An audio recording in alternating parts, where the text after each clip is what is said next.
Okay, I'm here at the oldest building on Main Street, one of the oldest restaurants. I'm gonna take you inside for an incredible story. With a little luck, maybe they'll even throw me in jail.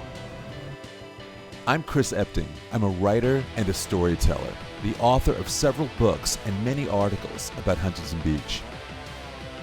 And what I like best is uncovering history that you may not be familiar with. This is Hidden Huntington Beach.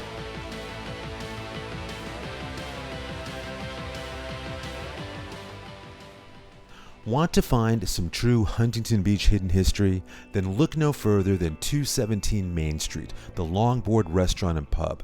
The building that houses this favorite place for both locals and tourists dates back to 1904, making it one of the oldest buildings in Huntington Beach. Managing partner Mike Williams took some time to talk about his restaurant's history and also give me a special tour inside some of the most interesting historic structures in the city. So Mike, there's a lot of history here at the Longboard. That's sure correct, yes. Do people come in and ask questions about what used to be here and what the history really is? Yes, on occasion that happens, yes. You've got a plaque outside that I always see people stopping there to take a photo of it. It denotes this building as the oldest one on Main Street, or one of the oldest restaurants. By 1904, that's a long time ago. Oh, it sure is, isn't it? Way before our time. I found some photos of Main Street from back then, and it's amazing how when there's like 4 buildings, this is one of them that we're standing in right now, but it wasn't a restaurant when it opened originally. Do you know what it was? It was a feed and grain store. Yeah, it was feed and fuel as well. Correct. The very first gas station in Huntington Beach was right out back here. And from there, in fact, my friend, the city historian Jerry Persons, put together, just in case you want to know more about the history here, it was a feed and fuel store, it was then a Japanese grocery store, an Army-Navy store, then it's a music store where they sold pianos out of here, another restaurant, then after the earthquake in 1933 it was an electric shop and a shoe repair sharing the space. It was a photo supply shop, it was a gift and art shop, it was a hair salon, a bicycle repair shop, a Bible study group occupied it, and then in the early 1990s, your guys came in, bought the restaurant, created the Longboard, and refurbished it. So really, there's a lot of hidden history in this building. Yes, sure is, isn't there? Have you explored the building throughout? Like, have you ever found anything interesting in here in terms of artifacts or photos or anything? I really haven't, but I've heard a story about someone found a fish tank back then when it was a Japanese market. Japanese market supposedly had like a live fish tank in the front window, and supposedly there's a story about back in the early 90s, one of the new owners found the actual fish tank. I would love to track that down at some point. But interestingly, you were telling me before off camera that the space we know the Longboard as, it didn't stretch all the way back originally to the backyard patio, right? That's There's correct. a cutoff point. Why don't you show me where the original place really started, okay? No problem at all. Let's go check it out. So Mike, before we get into more hidden history, what's the deal with all the New England sports memorabilia? I'm seeing Red Sox, Patriots. Where does that come from?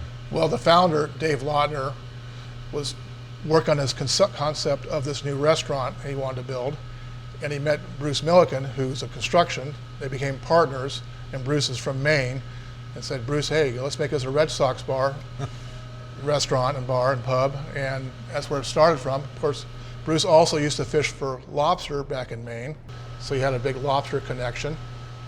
Hence, that's why lobsters are flown out here at least every other day or so. They're for live fresh lobsters from Maine. Every day?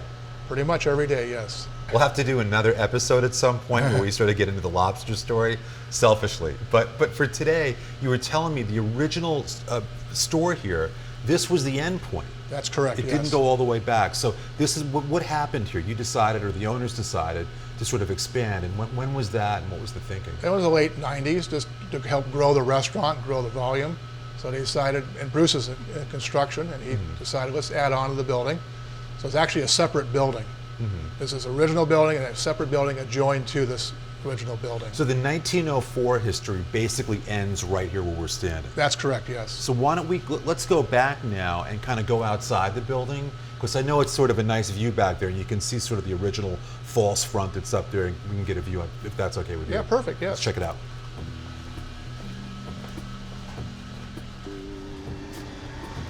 Mike, I love the fact that the space is open next to your building because it gives people a chance to really see what Huntington Beach would have looked like back in 1904.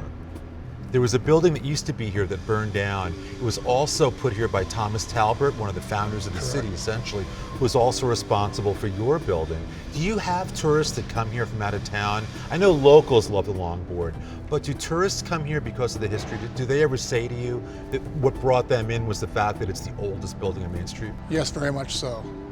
We have on a daily basis, people are, especially in the summertime, we're here always looking for the restaurant, looking for the plaque out front. Nothing is more, I think, invitational than a historic marker. Whenever I travel any place, to me, I have like this radar that just zones in on that marker that says the first this or the oldest that. And this is that place on Main Street. And again, this view here, it sort of takes you back to those days when Main Street was unpaved, back in 1904, when the trains first rolled down here. This building was here. It's one of the only ones left. And again, this open space here, it's one of the coolest views, I think, on Main Street, because this panorama allows you to see what it was really like. But there's more to this property. I mean, there's another landmark in the back here, which is one of my personal favorite hidden history sites. Why don't you take me back there now, because it takes us back to a whole nother era of Huntington Beach. It's some of the coolest structures, I think, in town. People love them, and you have the keys, so to speak, to get me inside, right? Exactly. Let's go check it out. Okay, cool. So Mike, in terms of hidden history of Huntington Beach, these structures here are probably, I think, the most interesting in the city. Tell me what we're standing against right now. This is the old jailhouse, original jailhouse for Huntington Beach, California. The jail cells obviously are connected to the old original police station and civic center. So this whole little complex here is really a trip back to Huntington Beach as it was more than 100 years ago. But back like 1915, 1920, right after oil was discovered in 1920, supposedly a lot of the rough housing on Main Street, the guys would end up in here, in one of these cells, right? That's correct. For either gambling or drinking. These are incredible structures. People come back here a lot. I know they'll come to the Longboard, but invariably they end up, this is a great photo op too, right? It's a daily photo op for all sorts of different events. What do you think it is about these structures that are so compelling for people? I just think it's the brick structure itself. Mike, you were saying that there's something special about the sand that was used to create the mortar that holds these bricks together, right? Where did the sand come from? The sand actually came from our beach. Obviously they shifted out to shells, but the sand did come originally from the beach here. And you were saying, you're kind of a building expert, I guess. You were saying this isn't the best kind of sand to use, right? That's correct, yeah. This is basically kind of dirty sand, so to speak. It hasn't been sifted through and refined. But it's still held up. I mean, for about 100 years now, it's still looking pretty good, so it's not that bad, I guess. It's not that bad, but still, it's a little iffy at times. A little. Yes. Yeah, these are amazing. I mean, for me, the fact that people are so intrigued by them is again, it's sort of like your restaurant. It takes people back to another era of Huntington Beach, when this is how we dealt with people, right? So you've got the keys to here, right? You now use these as storage. Can we go inside one of the old jail cells? Of course we can. Let's go. Let's check it out.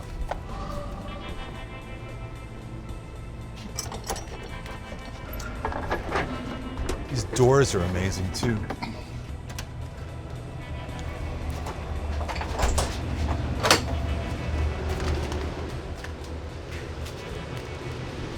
Oh my goodness. I've never been back in one of the original jail cells, and I've always wanted to come back, and here we are. What's the temperature in here? Oh, about 32, 33 degrees. So a little cooler probably than when they were throwing guys back here in the 1920s to cool their heels. Exactly. It was probably pretty warm back then, but this is amazing. I've always wanted to be in here, so thank you. Obviously it's cold because you keep supplies back here. Right. What do you have here? Well, one of our live Maine lobsters. The aforementioned lobsters right here. He's waving at you.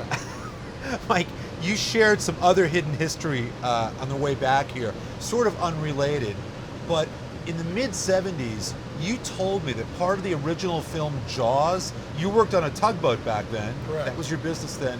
And part of it was shot in the waters off Huntington Beach? That's correct, yes. Tell me, I never heard this. I mean, this is amazing. Well, they had to reshoot some scenes, so they brought Bruce, the shark, which was run by a compressor, pneumatics, and they put the pneumatic and the compressor on the boat. We actually literally towed the shark behind us, and they controlled it from the boat, and it reshot some scenes off of Huntington Beach here.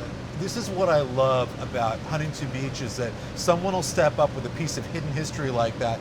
You not only brought me into one of the original jail cells, You revealed some cinematic history that part of the original Jaws was shot in Huntington. I cannot thank you enough, man. Thank you very You're much. welcome. Thank you. All right. 217 Main Street in Huntington Beach, the Longboard, one of the oldest buildings in Huntington Beach, 1904. They have great food, great history, and don't forget to go back and check out the original jail cells. Thanks for joining me again. If you like this kind of history, there's a new Facebook group we started called Hidden Huntington Beach. Check us out there. There's a lot more stories, photos, and information I think you'll enjoy. But in the meantime, stay tuned for more episodes. And again, thank you for watching.